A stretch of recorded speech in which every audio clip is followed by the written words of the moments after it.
Okay, this is my first video for my Algebra 3 Prerequisite chapter number 3, in which we're going to be focusing all on radicals. We've already discussed properties of exponents, and so this leads very well into radicals next.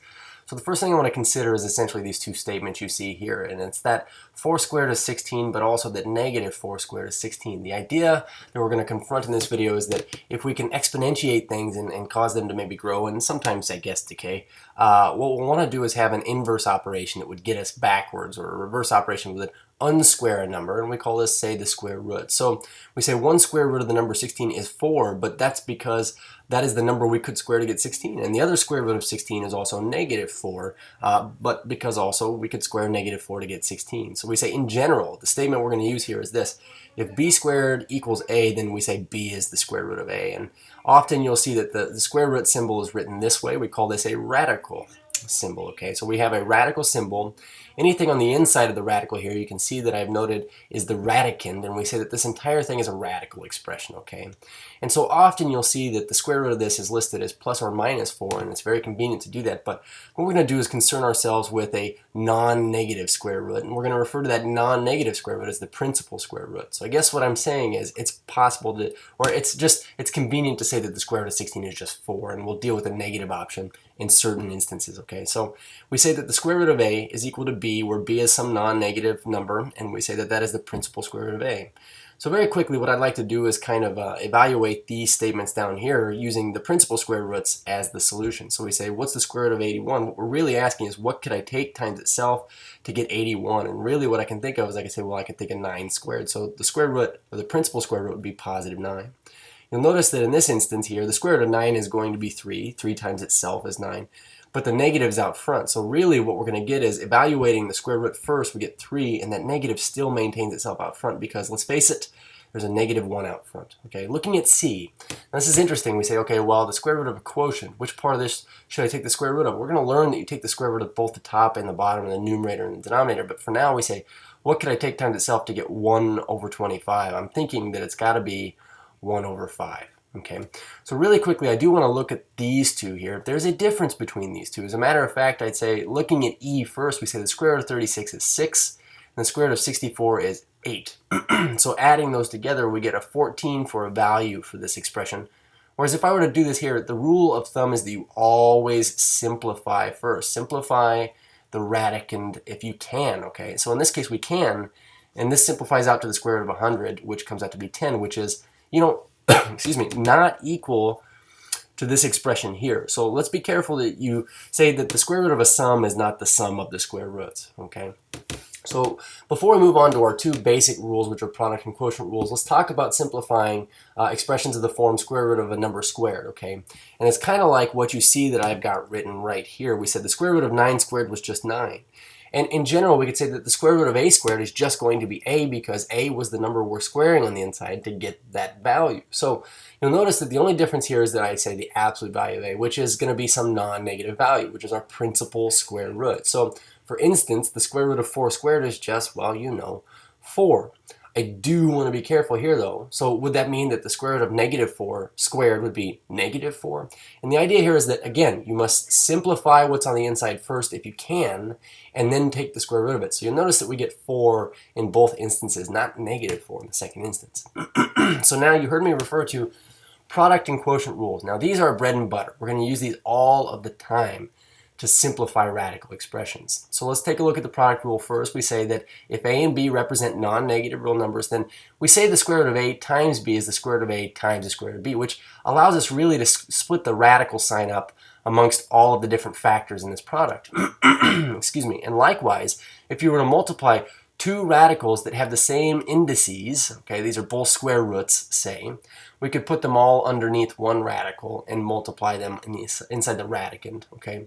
So why this is so nifty is because, well, when you look at expressions such as these two that I've got written here, and I say, let's simplify them, the idea is going to be to remove all perfect squares that are factors of these numbers. So when I think of, say 50 here, can I think of any perfect squares that would go into that evenly? And I could think of one right off the bat. I'd say 25. 25, square root of 25 is 5.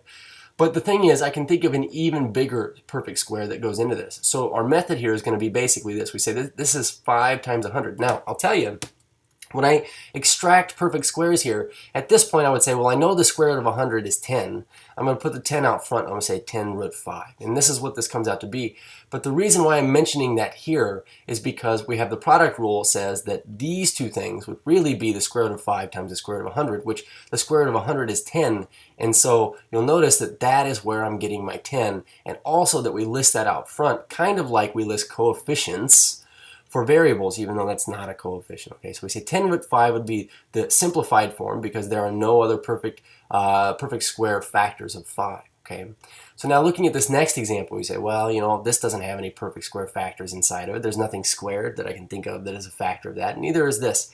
But the idea is that, well, you know, what we can do is we can manipulate this and say this is 6x times 3x underneath 1 radical, which leads to the fact that this would be 18 times x squared. Now, if I were to start manipulating this, I'd say, well, are there any perfect square factors of 18? Well, I can think of 9. 9 times 2. And this is an x squared. So using our product rule, essentially we're saying it's the square root of 9 times the square root of 2 times the square root of x squared. And what do we know about the square root of 9? Well, it's equal to 3. And the square root of x squared, well, that's the square root of a squared thing. That's just going to be x. And then we're left with this root 2 here. Is just kind of on its own. Okay. So quotient rule, very similar to product rule. It says if a and b represent non-negative real numbers and we don't allow the denominator or the value of b to be 0, then we could say that the square root of a whole fraction really is the square root of the top over the square root of the bottom, or the radical of the top over the radical of the bottom, as long as they're both the same indices. That is, these are both square roots. Okay, then we can write them underneath one big radical. So using a similar kind of method here, what I want to kind of identify is that we could split this up and say this is the square root of 25 over the square root of 16, or in other words, we get 5 over 4. This would be the principal square root of 25 sixteenths. Or we could take 5 fourths times 5 fourths and get 25 sixteenths directly. Okay. Looking at this one, it's a little bit more complex. We're going to have to probably put them underneath one roof. So I have 150x cubed over 2x. And so now you can see how this ties into our rules of exponents. I'm going to simplify this here and I say, well, 150 divided by 2. Let's go ahead and start with that. We say that's really 75. And x to the third over x to the first, we say is x to the 3 minus 1, which is x squared. So using our product rule now, we could say, well, 75 is really 25 times 3. We have an x squared. So extracting some perfect roots, I'm not going to split this up this time. I'm just going to say, well, I can extract a 5 from the 25, and I can extract an x from the x squared, and we'd say that on the inside of the radican, we just leave that 3. Okay. So to finish this up, we're going to talk about adding and subtracting square roots. Now, the thing with adding and subtracting square roots, we use this term like radicals, and you probably hear like terms all the time. But you'll see this here. We say 7, say root 11 plus 6 root 11. These both have roots 11 as factors, numerical factors. So really what we're saying is I have 7 of them here and 6 of them here. How many total would we have? Well, using distributive property, we could factor out that square root of 11 and say really it's 7 plus 6 of them. But you know, the quick way is to go straight from this to this and say, well, I've got 13 of these roots 11. So looking at these two expressions, they'd be pretty simple to, you know, simplify here. We'd say 8 root 13 plus 9 root 13 would be 8 plus 9, which is 17 of these root 13s, whereas over here we'd say, well, these are like radicals as well. They both have a root 17x. This is one of these over here and 20 of these over here. So if I took one of them minus 20 of them, then I would have 19 negative roots 17x left over. So this would be our simplified form.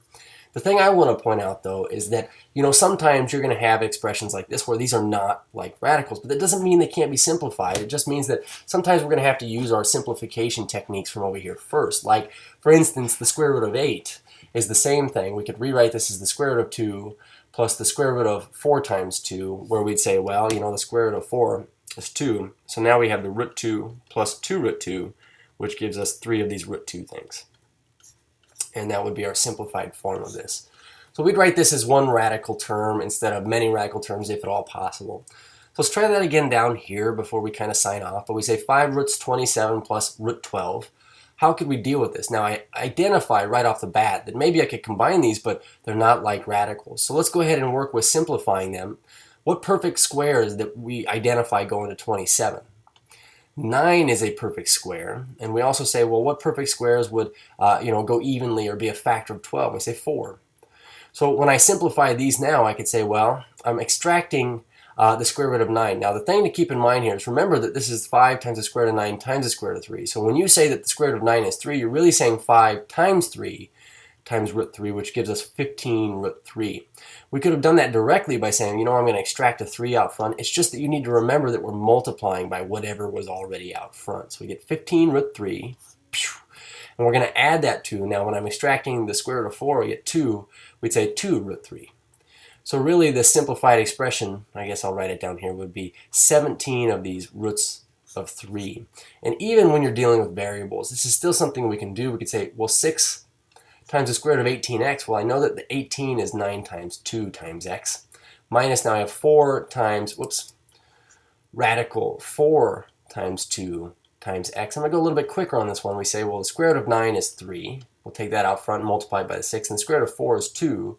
Take that out front, we'll multiply by the 4. So in this instance, rewriting this, we get 18 times the square root of 2x minus 8 times the square root of 2x. So we'd say 18 minus 8 is 10 root 2x, and this would be our simplified expression.